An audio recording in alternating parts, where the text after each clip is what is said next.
बोल बेटा बोल, किसने मारा तुम्हारी माँ को? बोलो। हिंदू ने मारा है। सुना तूने? हाँ।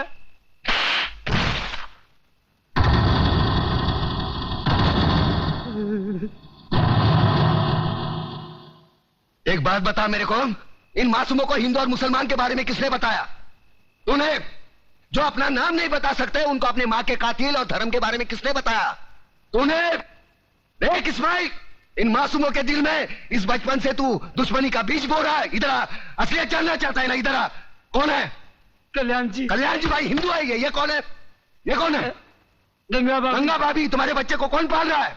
गंगा भाभी। गंगा भाभी। ये हिंदू थे, इनको काय को नहीं काटा? हाँ, इधर आ, असलियत बताता हूं तुझे।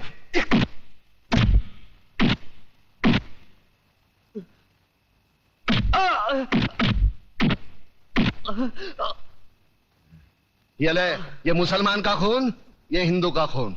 बता, इसमें मुसलमान का कौन सा, हिंदू का कौन सा? बता। साले बनाने वाले ने इसमें फर्क नहीं किया, तू कौन होता है फर्क करने वाला? ये कलम वाली बाई ठीक कहती है, इसकी कड़वी सच्ची बातें तुम्हारे खोपड़ी में नहीं घुसती। किसने किसको मारा? किसने किसको जलाया? साला कल तक हम एक दूसरे के त्योहार में शरीक होते थे, एक दूसरे के सुख दुख बांटते थे। अपने टकले पे गणपति लेके काय को जाता था? पानी में गणपति बाप्पा मोरिया काय को नाचता था? अल्लाहुम्मा सल्ली अला आला सैयदना मौलाना मोहम्मदी व अला आले सैयदना मौलाना मोहम्मदी व बारिक व सल्लीम। ये दुरूद शरीफ तेरे को किसने सिखाया? अब चंद गद्दारों की साजिश में अपने भाईचारे को दफनाना चाहता है। प्रताप, मुझे माफ कर दो, मैं बह गया था, मैं बह गया था प्रताप, मुझे माफ कर दो।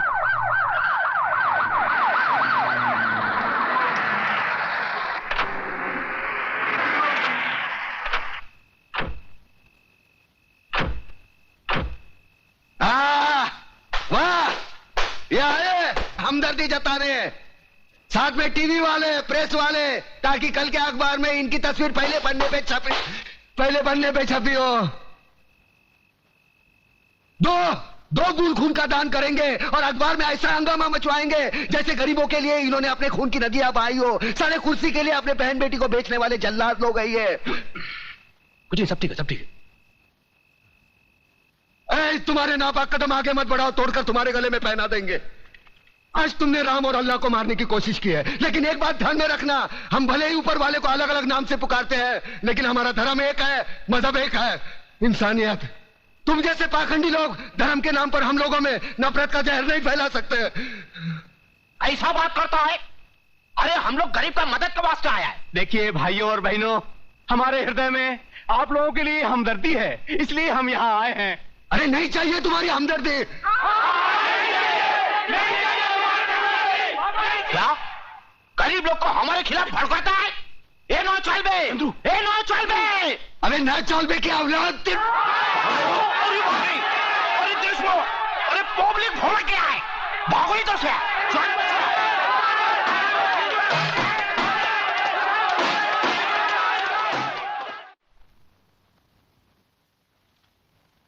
सर, इस फाइल में वो सारी रिपोर्ट्स हैं जिनसे आपको पता चल जाएगा कि इन दंगों के पीछे किन का हाथ था। और अफसोस की बात तो यह है सर कि इसमें हमारे चंद गद्दार पुलिस ऑफिसर्स और नेता भी शामिल हैं। इसी वजह से कानून के हाथ भी बन जाते हैं। सर, अगर कमिश्नर साहब सख्ती से काम लेते हैं तो ऊपर से दबाव आ जाता है। देखिए, आप ऊपर के दबाव को बिल्कुल भूल जाइए। कमिश्नर, सबसे ऊपर है हमारा संविधान, हमारा कानून। संविधान से ऊपर ना कोई प्रधानमंत्री है, ना कोई मंत्री, ना कोई अफसर और ना कोई नागरिक। लेकिन सर, मैं जानता हूं आजकल राजनीति में सच्चे नेताओं की जगह चंद असामाजिक तत्व भी घुस आए हैं, जिनकी वजह से आज राजनीति और दूसरे सच्चे नेता भी बदनाम होते हैं। मगर मैं आपको राजनीति से गुंडागर्दी को उखाड़ फेंकने की पूरी सत्ता देता हूं। अगर उसमें कोई रुकावट या अड़चन आए तो उसके लिए आप गृह मंत्री से मिल सकते हैं। Thank you sir. बात दिल्ली तक पहुंच चुकी है चतुर सिंह जी, और दिल्ली से अब हमारा शहर तक, बाद में हमारा घर तक, बाद में जुबान काट दी जाएगी उसकी जिसने ये बात दिल्ली तक पहुंचाई। मुझे सिर्फ ये बताओ कि दिल्ली कौन गया था? अपना एक कमिश्नर साथ गया था उनके। मगर अगर मगर क्या करता है? साफ साफ बोलो। दादा, ये सारा कारस्तानी उस मेघनाथ दीक्षित का है, जो अखबार में लिख लिख कर चिंगारी को ऐसा आग बना दिया है जो कल हमारा दामन तक पहुंच सकता है। और वो साला कल का लौंडा कड़का भिखारी, क्या नाम है उसका? प्रताप दादा, प्रताप का पर काटना मांगता है। प्रताप का पर काटेगा ना तो सिर्फ ताप बच जाएगा और उस ताप में वो जलकर मर जाएगा। हम तो बोलता वो प्रताप का पर मेघनाथ दीक्षित है, मेघनाथ दीक्षित को मारेगा ना। बंद करो ये बकवास, कान के पर्दे फाड़ डाले। जब भी देखो भाषण देते रहते हो साले। तुम्हें पता नहीं कि चतुर सिंह को ऊंची आवाज पसंद नहीं है? ए अंकुश, ये दीक्षित लड़की का पता करो, जरा हम भी तो देखें जो दिल्ली तक पहुंच गई वो चीज क्या है।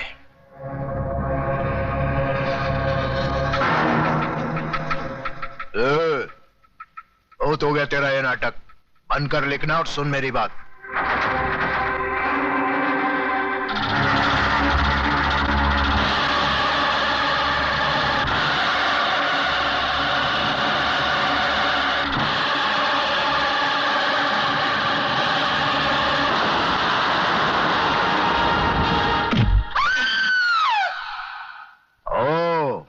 तो तू है?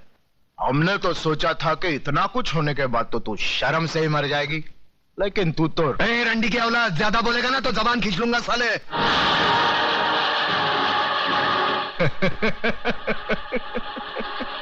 तू जबान खींचेगा मेरी?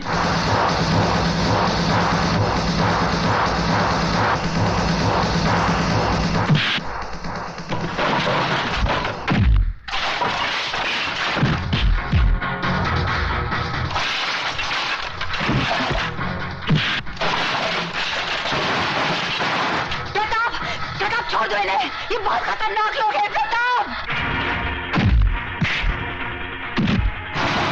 छोड़ दो इन्हें।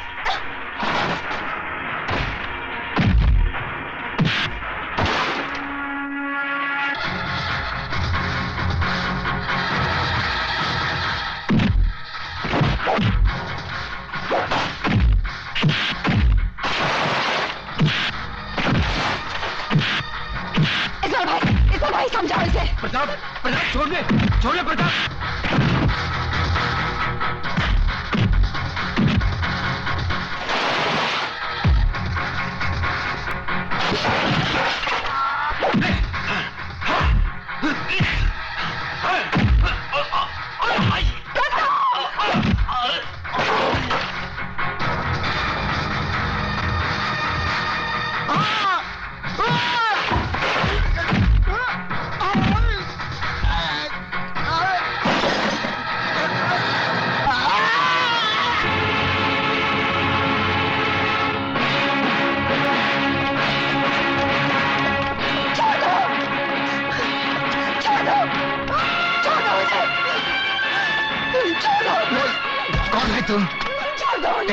एक दो कौड़ी का गुंडा तेरे को रंडी बोलता है? कौन है तू? क्या असलियत है तेरी? कौन है तू? कौन है? होली होली होली छोड़ जाए, छोड़ नहीं मैं कह रहा हूं छोड़ नहीं बोल रहा हूं। तुम लोग लड़की को ले जाओ, मैं इसको संभाल लेता हूं। चल चल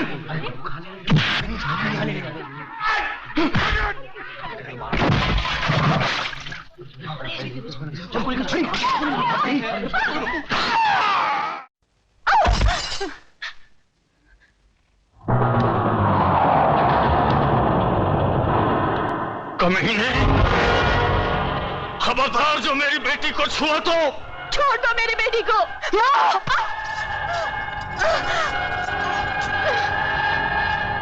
बहुत उछलता है ना अपने कलम के जोर पे, हाँ? कुछ भी लिख देता है अपने अखबार में, क्यों? लिखूंगा, जरूर लिखूंगा। अगर जिंदा रहा तो तुझ जैसे गद्दारों के खिलाफ जरूर लिखूंगा। हाँ, लिखना, जरूर लिखना। कल के अखबार में ये नाटक भी लिखना। हराम के, मैं आज तेरी आंखों के सामने तेरी इज्जत की धज्जियां उड़ा दूंगा।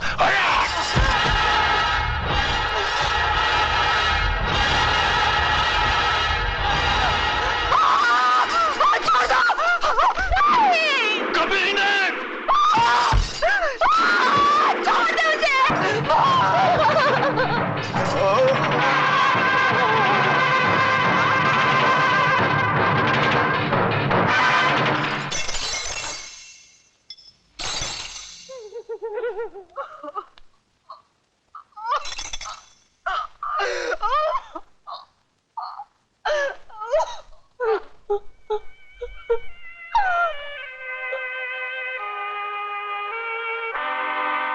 हराम के, देख लिया अपनी गलती का नतीजा। नतीजा तो तुझे मैं दिखाऊंगा हरामजादे। अब मैं तेरा जीना हराम कर दूंगा।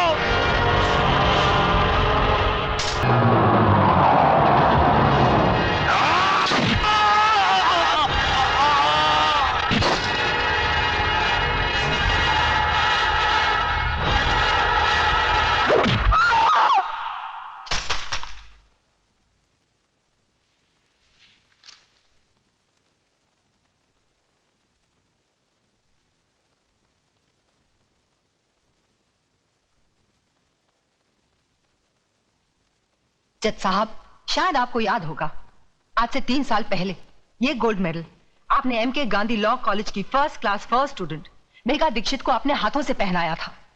आज वही गोल्ड मेडलिस्ट आपसे ये कहना चाहती है कि ये आदमी जो आपके सामने खड़ा है, ये समाज के नाम पर एक कलंक है। He is a rapist, he is a murderer. इसने मेरे साथ बलात्कार किया है, मेरी आंखों के सामने मेरे माँ बाप को काट दिया। इस आदमी को हमारे समाज में रहने का कोई हक नहीं है, your honour. Objection, your honour. Please let me finish. Mister Mirchandani, इन्हें बोलने दीजिए। मैं जानती हूं मिस्टर मिर्चंदानी क्या कहने वाले हैं, क्योंकि कानून की सारी किताबें मैंने भी पढ़ी हैं, और मैं ये भी जानती हूं कि किताबों में जो भी लिखा होता है वो कोर्ट और कचहरी में नहीं होता। अब मिस्टर मिर्चंदानी मुझसे गवाह मांगेंगे, सबूत मांगेंगे, जिनकी खोखली बुनियाद पर यह कानून टिका हुआ है। हर ये तो उन वकीलों में से है जिनका पेशा यही है कि सच को झूठ और झूठ को सच कैसे बनाया जाए। इनका कोई भरोसा नहीं। ये तो ये भी कह सकते हैं कि उस हादसे के दिन चतुर सिंह इस मुल्क में ही नहीं था। Exactly your honour. तो फिर देर किस बात की है? वो नकली पासपोर्ट, नकली टिकट, नकली होटल का बिल जहां चतुर सिंह ठहरा था, वो जज साहब को दे दीजिए ताकि जल्द से जल्द फैसला हो जाए। वो सारे सबूत इस फाइल में मौजूद है योर ऑनर। ये रहे वो सारे सबूत जो इन्हें निर्दोष। Brilliant mister Mirchandani, brilliant.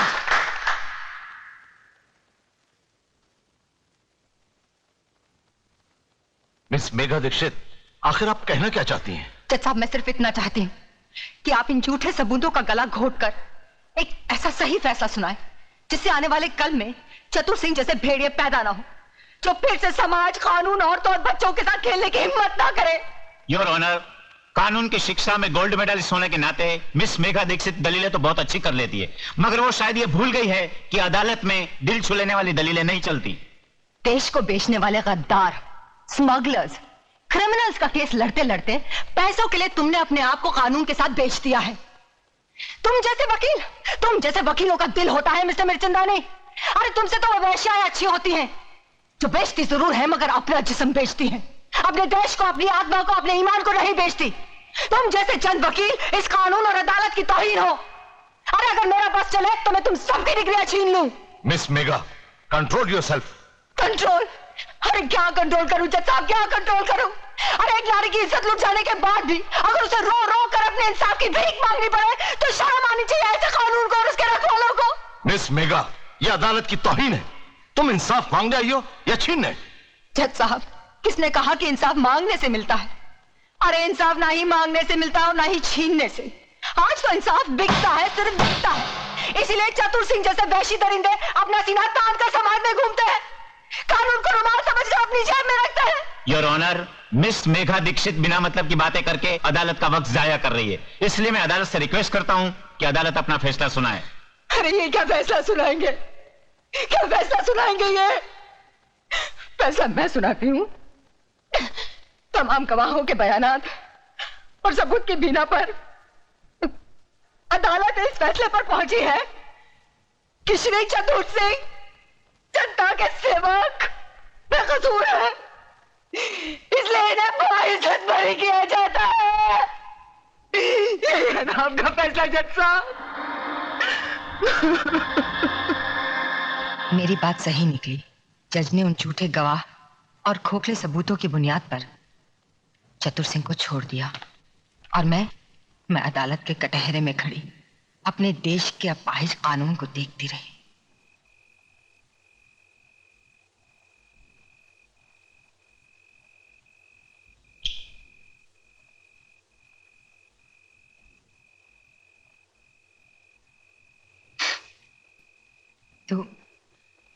तू भी तो इस बस्ती में अकेला आया था, क्या तेरा अपना कोई नहीं?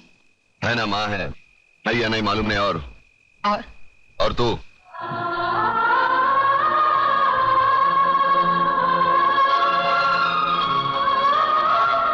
कभी किसी को लूटा नहीं, हराम का खाया नहीं, बेवड़ा नहीं पीता। बीड़ी पीता हूं, मुंह से बदबू आती है, सोच ले।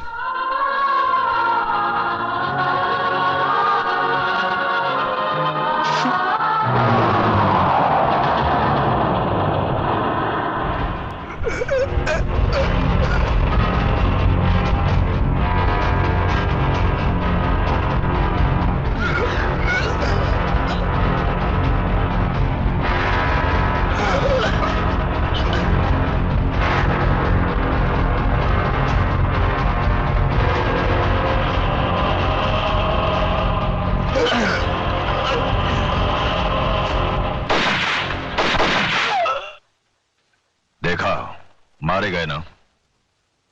मेघा दीक्षित को पार्सल बनाकर लाने वाले थे ये हरामजादे, और खुद पार्सल बनकर चले आए। बशीरा, उस कुत्ते को सबक सिखाने का कोई ऐसा रास्ता ढूंढो कि वो तो क्या, पूरा का पूरा इलाका कांप उठे। लक्ष्मीदास जी, अपने माथे का पसीना पोंछ डालो और मेरी बताई हुई बातों को अपनी खोपड़ी में डालो, समझे? चलता हूं अब।